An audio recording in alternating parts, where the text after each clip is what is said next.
हर हर महादेव। जय विश्वनाथ जी। प्रिय मित्रों, मैं आपके साथ ज्योतिषाचार्य पंडित मनीष मिश्र काशी से। तो दोस्तों, आज पुनः लेकर हाजिर हुआ हूँ साल 2023 में कर्क राशि के जातकों के लिए कैसा रहेगा साल 2023। मन में तरह तरह के विचार आते होंगे कि साल 2023 हमारा कैसा चलेगा। विगत 2022 कैसा था वो तो आप लोग देख चुके हैं। और मन में यह तरह तरह की विचार आती हैं, भावनाएं उत्पन्न होती होंगी कि आने वाली जो साल 2023 है हमारे लिए कैसा रहेगा। तो दोस्तों, आज कर्क राशि वाले जितने भी जातक या जातिका हैं बड़े ध्यान से सुनेंगे। चलिए चलते चलते एक छोटा सा निवेदन करूं आप लोगों से कि जो लोग हमारे इस चैनल पे नए हैं, जो लोग अभी तक नहीं जुड़े हैं, फटाफट हमारे चैनल से जुड़ जाएं और हमारे चैनल को सब्सक्राइब करें और बेल आइकन भी दबा दें, ताकि ज्योतिष शास्त्र से रिलेटिव जितने भी मैं वीडियो निर्माण करूं सबसे पहले आप लोगों तक पहुंचे और इस वीडियो के माध्यम से आप घर बैठे ज्योतिष शास्त्र का ज्ञान प्राप्त कर सके। तो दोस्तों, अब आगे चलते हैं वीडियो में। साल 2023 कर्क राशि के जातकों के लिए कई बड़े परिवर्तन लेकर के आने वाला है।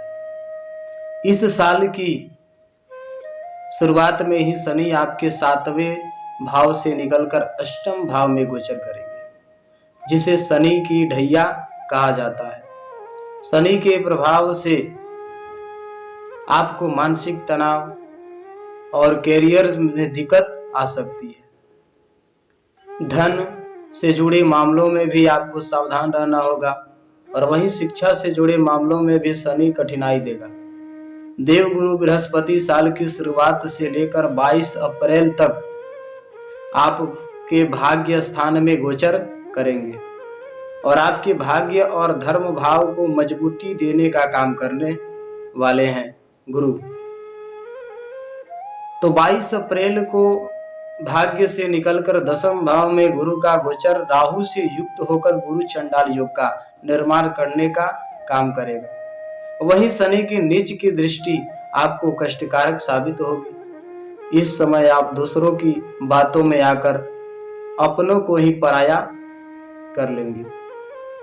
कार्यस्थल पर आपके शत्रु लगातार आपको परेशान करने वाले हैं। राजनीतिक क्षेत्र से जितने भी जातक जुड़े हैं उनको कठिनाई होगी। आपके ऊपर झूठा आरोप लगाकर FIR इत्यादि की जा सकती है। अष्टम भाव में शनि होने के कारण आपको कई प्रकार की बीमारी घेर सकती है। आपके कार्यस्थल पर सतत रूप से विघ्न आने के योग्य है, लेकिन गुरु के भाग्य में होने से आप उनसे बाहर निकल जाएंगे। वही साथ ही साथ 30 अक्टूबर को राहु आपके भाग्य स्थान में, वही केतु आपके पराक्रम भाव में गोचर करेंगे। इस संरचरण से आप गुरु चंडाल दोष से मुक्त होंगे और आर्थिक संपन्नता की ओर गति करेंगे। इस साल इस संरचरण से आप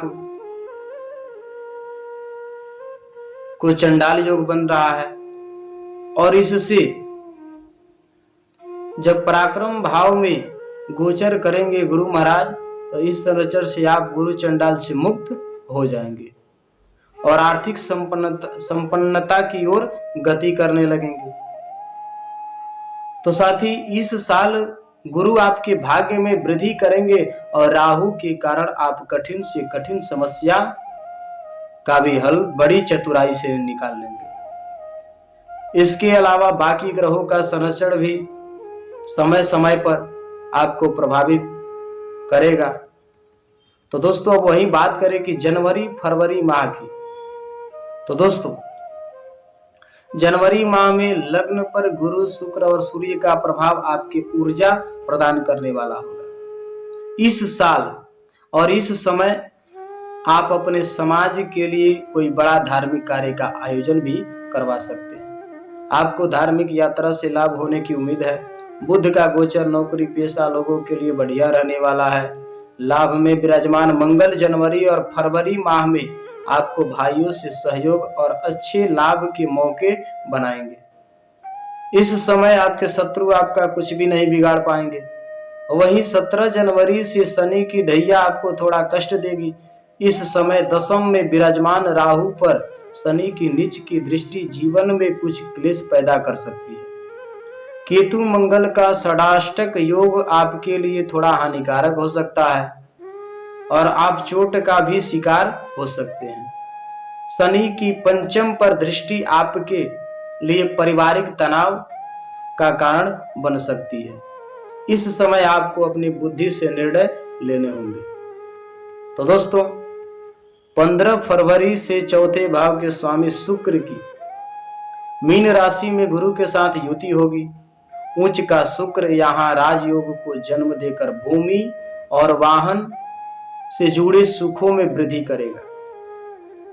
वहीं इस समय आप अपनी पत्नी के साथ अच्छा समय बिताने वाले होंगे।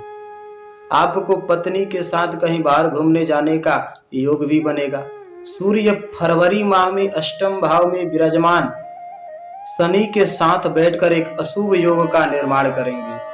15 मार्च तक का यह समय सूर्य शनि युति से प्रभावित होगा और गुरु के द्वादश होने के कारण यह आपके पिता को बेहद कष्टकारी होगा। इस समय पिता से मतभेद और पिता को चोट जैसी घटना आपके साथ हो सकती है। इस समय धन से जुड़े मामले में आपको सावधानी रखनी होगी और किसी भी नए निवेश को सोच समझकर करना होगा। दोस्तों, अब वही बात करें मार्च और अप्रैल, तो 13 मार्च को मंगल आपके विदेश भाव में प्रवेश करेंगे। मंगल यहाँ गुरु से केंद्र में होंगे, जो आपके लिए विदेश से लाभ के रास्ते खोलने वाला होगा। इस समय काम के सिलसिले में आपकी यात्रा आपके लिए लाभदायक सिद्ध होगी। इस माह बुध का नीच भंग राजयोग सरकारी नौकरी की तैयारी कर रहे जातकों के लिए शुभ रहने वाला है और इस समय आपकी मेहनत का फायदा आपको मिलने वाला है।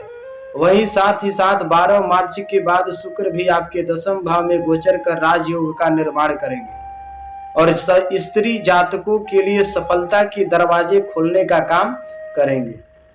इस समय कार्यस्थल पर किसी महिला सहकर्मी की मदद से आपको बड़ा प्रोजेक्ट मिल सकता है। राजनीति से जुड़े जातक महिला वर्ग को प्रभावित करने में सफल होंगे। वहीं साथ ही साथ अप्रैल में उच्च के सूर्य की युति दशम भाव में राहु बुध के साथ होगी।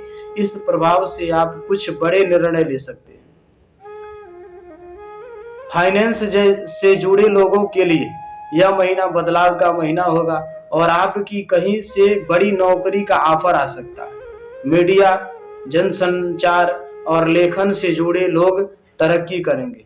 इसी माह की शुरुआत में शुक्र देव अपनी ही राशि में गोचर कर लाभ भाव को पुष्ट करने वाले हैं, जिसके कारण आपको कपड़े, इत्र और सौंदर्य प्रसाधन से जुड़े कामों में लाभ होगा। कारोबारी महिला वर्ग को बड़े ऑर्डर मिलेंगे और धन प्रवाह उत्तम रहेगा। इसी महीने के अंत में देवगुरु बृहस्पति आपके दशम भाव में प्रवेश कर राहु से युति करेंगे। 22 अप्रैल से 14 मई तक वहां सूर्य भी होंगे। इस समय मेष राशि में सूर्य, गुरु और राहु की युति होगी और शनि की दृष्टि के कारण कार्यस्थल पर आपको अत्यधिक मेहनत करनी होगी। दोस्तों, इस समय आपके 10वें भाव में गुरु चंडाल योग का निर्माण होगा और इसके प्रभाव से धन से जुड़े मामलों में कठिनाई होगी।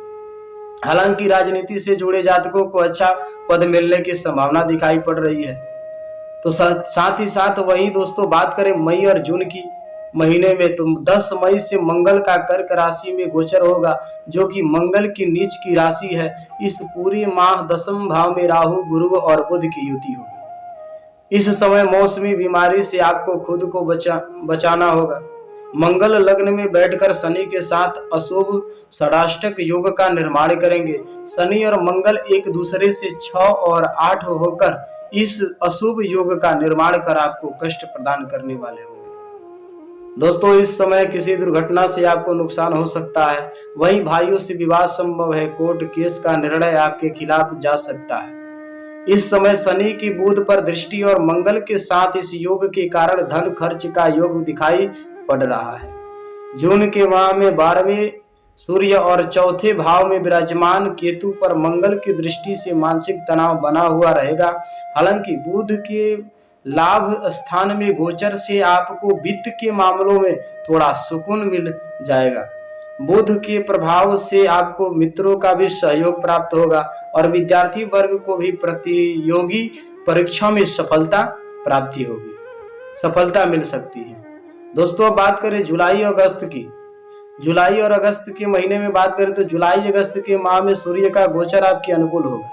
8 जुलाई को बुध का लग्न में गोचर बाड़ी के प्रभाव से सफलता देने वाला होगा। इस समय मंगल शुक्र का संयुक्त गोचर व्यापारी वर्ग के लिए शुभ साबित होगा। जो जातक पैतृक व्यापार से जुड़े हुए हैं उनकी काम में उन्नति होगी। गुरु की धन भाव पर दृष्टि पत्नी के सौभाग्य की वृद्धि करने वाली होगी। इस समय आपकी पत्नी के माध्यम से आपको धन की प्राप्ति संभव है। 7 अगस्त को शुक्र का लग्न से होने वाला गोचर वाणी में मधुरता प्रदान कर कार्यों में गति लाने का काम करेगा। सूर्य बुध का बुधादित्य योग आपके संचित धन में वृद्धि करने वाला होगा। वहीं 18 अगस्त को मंगल पराक्रम भाव में गोचर कर आपको साहसी बनाएंगे और भाइयों के सहयोग से मन प्रसन्न होगा। इस समय शनि मंगल का षडाष्टक योग भी होगा, इसलिए आपको सलाह दी जाती है दोस्तों की अति उत्साह में कोई भी काम करने से बचिए। अगस्त का माह स्वास्थ्य